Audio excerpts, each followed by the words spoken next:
நத்தம் அருகே பால் வாகனம் சாலை மைய தடுப்பில் மோதி ஏற்பட்ட விபத்தில் ஓட்டுநர் உயிரிழந்தது குறித்து போலீசார் விசாரணை மேற்கொண்டு வருகின்றனர். திண்டுக்கல் மாவட்டம் பாத்திமா நகரைச் சேர்ந்த சார்ஸ் பெர்னாண்டோ என்பவர் தனியார் பால் நிறுவனத்தில் இருந்து பால் ஏற்றிக்கொண்டு சேக்கிப்பட்டியில் இறக்கி வைத்துவிட்டு திண்டுக்கல் நோக்கி வந்து கொண்டிருந்தார்.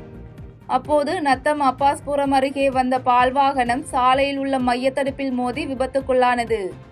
இந்த விபத்தில் ஓட்டுநர் ஜார்ஜ் பெர்னாண்டோ சம்பவ இடத்திலேயே உயிரிழந்தார். இதுகுறித்த தகவலின் பேரில் சம்பவ இடத்திற்கு வந்த நத்தம் போலீசார் மற்றும் தீயணைப்பு வீரர்கள் இடிபாடுகளுக்கு இடையில் சிக்கியிருந்த ஓட்டுநரின் உடலை மீட்டு பிரேத பரிசோதனைக்காக நத்தம் அரசு மருத்துவமனைக்கு அனுப்பி வைத்தனர். தொடர்ந்து விபத்து குறித்து போலீசார் விசாரணை மேற்கொண்டு வருகின்றனர். இந்நிலையில் திண்டுக்கல்லில் இருந்து கொட்டாம்பட்டி செல்லும் தேசிய நெடுஞ்சாலையில் அமைக்கப்பட்டுள்ள மைய தடுப்புகளால் 25ற்கும் மேற்பட்ட உயிரிழப்புகள் ஏற்பட்டுள்ளது என்பது குறிப்பிடத்தக்கது. தற்போது ஜிஎஸ்டியில் 5 மற்றும் 18% பட்டியலில் உள்ள எந்த பொருளும் 40% ஜிஎஸ்டி பட்டியலுக்கு செல்லாது என கோவையில் நடைபெற்ற பாராட்டு விழாவில் பேசிய மத்திய நிதியமைச்சர் நிர்மலா சீதாராமன் உறுதியளித்துள்ளார். தமிழ்நாடு வணிகர் சங்கங்களின் பேரமைப்பின் சார்பில் ஜிஎஸ்டி 2.0 திட்டத்தின் மூலம் வரி குறைப்பு செய்த மத்திய நிதியமைச்சர் நிர்மலா சீதாராமனுக்கு பாராட்டு விழா கோவை நீலாம்பூரில் நடைபெற்றது. இந்த விழாவில் கலந்து கொண்டு பேசிய அமைச்சர் நிர்மலா சீதாராமன், அடுத்த தலைமுறை ஜிஎஸ்டிக்கான பாராட்டு விழா பிரதமருக்கானது எனவும், கொரோனா காலகட்டத்தில் கூட எந்த வரியையும் உயர்த்த பிரதமர் அனுமதிக்கவில்லை என்றும் குறிப்பிட்டார். மேலும் வருமான வரி விதிப்பில் பிரதமர் கருத்திற்கிணங்க மாற்றம் ஏற்பட்டு எளிமையாக்கப்பட்டுள்ளதாக சுட்டிக்காட்டிய அவர், தற்போது ஜிஎஸ்டியில் 5 மற்றும் 18% பட்டியலில் உள்ள எந்த பொருளும் 40% ஜிஎஸ்டி பட்டியலுக்கு செல்லாது என உறுதியளித்தார். தொடர்ந்து ஜிஎஸ்டி 2.0 அறிவிப்பிற்கு பிறகு செப்டம்பர் 22 நவராத்திரி முதல் அக்டோபர் மாதம் வரை $67.7 பில்லியன் வர்த்தகம் நடைபெற்றுள்ளதாக கூறிய அவர், டிராக்டர் விற்பனை 14% உயர்ந்துள்ளதாக தெரிவித்தார்.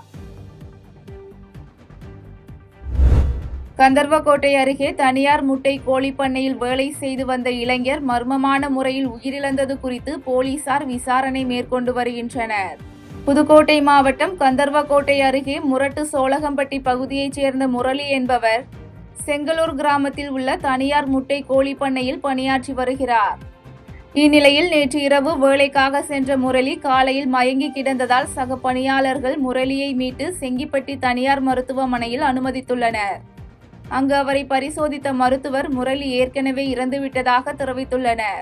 இதனையடுத்து முரளியின் உடலை கைப்பற்றி பிரேத பரிசோதனைக்காக திருச்சி அரசு மருத்துவமனைக்கு அனுப்பி வைத்த போலீசார் இறப்பு குறித்து விசாரணை மேற்கொண்டு வருகின்றனர். இந்நிலையில் முரளியின் குடும்பத்தினர் சம்பந்தப்பட்ட கோழிப்பண்ணை நிர்வாகத்திடம் கேள்வி எழுப்பிய போது முரளி மின்சாரம் தாக்கி உயிரிழந்ததாக அலட்சியமாக தெரிவித்துள்ளனர். மேலும் உயிரிழந்த முரளிக்கும் தனியார் முட்டை கோழிப்பண்ணை மேனேஜருக்கும் வாக்குவாதம் இருந்ததாக முரளியின் குடும்பத்தினர் தெரிவித்துள்ளனர். தப்பு செய்யல, பயம் எதுக்கு? அப்ப நீங்க என்ன பண்ணிருக்கணும்? அவனை ஆம்புலன்ஸ் ஃபோன் பண்ணலையா? உங்களுக்கு அவ்வளோ இதாக இருக்கா, பக்கத்தில் போய் பார்க்கணும்னு சொல்கிறீங்களா? எங்கள்கிட்ட இன்ஃபார்ம் பண்ணியிருக்கணும்ல. எங்கள்கிட்ட யார்கிட்டமே அவங்க கம்பெனி சைட்லேருந்து யாருமே இன்ஃபார்ம் பண்ணல. அங்கே உள்ள கிளினிக்கில் உள்ள டாக்டர் டெய்லி எங்கள் அப்பாவுக்கு வந்துட்டு நாங்கள் ஊசி போடுறதுக்காக, என் அப்பா வந்து பேஷண்ட், டெய்லி ஊசி போடுறதுக்காக நாங்கள் போகிறவங்க, ரெகுலராக நாங்கள் போகிறவங்க. எங்கள் டாக்டர் ஃபேமிலி டாக்டர்ன்றனால அவர் கால் பண்ணி உன் பையன் இப்படி வந்து கிடக்குறாரு. எங்கே வச்சுருந்தாங்கம்மா அவனை போட்டுட்டு அவங்க யாருமே இல்லை சார். எந்த ஊரில் கொண்டு வச்சுருந்தாங்க? செங்கிப்பட்டியில் சாலமான ஒரு மெடிக்கல் கிளினிக்கில் அவங்க போட்டுட்டு அதில் உள்ளவங்க, அந்த கம்பெனியில் உள்ளவங்க யாருமே இல்லை, எல்லாருமே வெளியில் போயிட்டாங்க. வெளியில் இருந்த பசங்களை மட்டும் வெளில விட்டுட்டு அவங்கள்ட்ட ஃபோனை ஒப்படைச்சிட்டு அவங்க போயிட்டாங்க. நான் ஃபோன் அடித்து விசாரிக்கிறப்ப நான் லீவில் இருந்த பையன் அந்த பையன் சொன்னாங்க, அவன் வந்துட்டு அங்கேயே இறந்துட்டதா சொல்லி டாக்டர் என்கிட்ட சொல்லிட்டாங்க, அங்கேயே இறந்து தான் வந்திருக்கான்னு. இதில் வந்துட்டு என்ன ஊழல் நடக்குது, என்ன பண்ணுறாங்க, என்ன ஃப்ராட் தானே பித்தளை. என் அண்ணனோட சாவுக்கு எனக்கு ஒரு நியாயம் கிடைச்சே ஆகும். ராஜபாளையத்தில் கோயில் காவலாளிகள் 2 கொலை செய்யப்பட்டு உண்டியல் பணம் கொள்ளையடிக்கப்பட்ட வழக்கில் தொடர்புடைய குற்றவாளி சார்பு ஆய்வாளரை அரிவாளால் தாக்கிவிட்டு தப்ப முயன்ற போது சுட்டு பிடிக்கப்பட்டார்.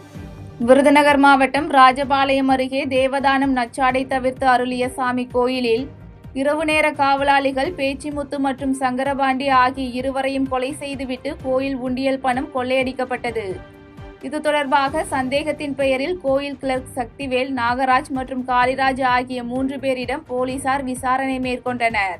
விசாரணையில் உண்டியல் பணத்தை நாகராஜ் என்பவர் மேற்கு தொடர்ச்சி மலை அடிவாரத்தில் உள்ள கல்லணை ஆஞ்சநேயர் கோயில் அருகே மறைத்து வைத்திருப்பதாக போலீசாரிடம் தெரிவித்ததாக கூறப்படுகிறது. இந்நிலையில் பணத்தை மீட்பதற்காக நாகராஜுடன் சேத்தூர் ஆய்வாளர் ரமேஷ் கண்ணன், சார்பு ஆய்வாளர் கோட்டியப்ப சாமி உள்ளிட்டோர் குறிப்பிட்ட இடத்திற்கு சென்றபோது பணத்துடன் மறைத்து வைத்திருந்த அரிவாளை எடுத்து நாகராஜ் சார்பு ஆய்வாளரின் இடது கையில் தாக்கிவிட்டு தப்ப முயன்றுள்ளார். உடனடியாக ஆய்வாளர் ரமேஷ் கண்ணன் நாகராஜின் காலில் துப்பாக்கியால் சுட்டு பிடித்துள்ளார். தொடர்ந்து காயமடைந்த சார்பு ஆய்வாளர் மற்றும் நாகராஜ் ஆகிய இருவரும் ராஜபாளையம் அரசு மருத்துவமனையில் சிகிச்சைக்காக அனுமதிக்கப்பட்டுள்ளனர். இந்நிலையில் இச்சம்பவம் குறித்து சேத்தூர் காவல்துறையினர் விசாரணை மேற்கொண்டு வருகின்றனர். செய்திகளை உடனுக்குடன் தெரிந்து கொள்ள கீழ்க்கண்ட கேபிள் மற்றும் டிடிஎச் நெட்வொர்க்குகளில் எம்நாடு செய்தி தொலைக்காட்சியை காணுங்கள். பாதகம் செய்பவரை கண்டால் நாம் பயம் கொள்ளலாகாது பாப்பா. மோதி மிதித்து விடு பாப்பா, அவர் முகத்தில் உமிழ்ந்து விடு பாப்பா. அண்மை செய்திகளை உடனுக்குடன் தெரிந்து கொள்ள இணைந்திருங்கள் எம்நாடு தொலைக்காட்சியுடன்.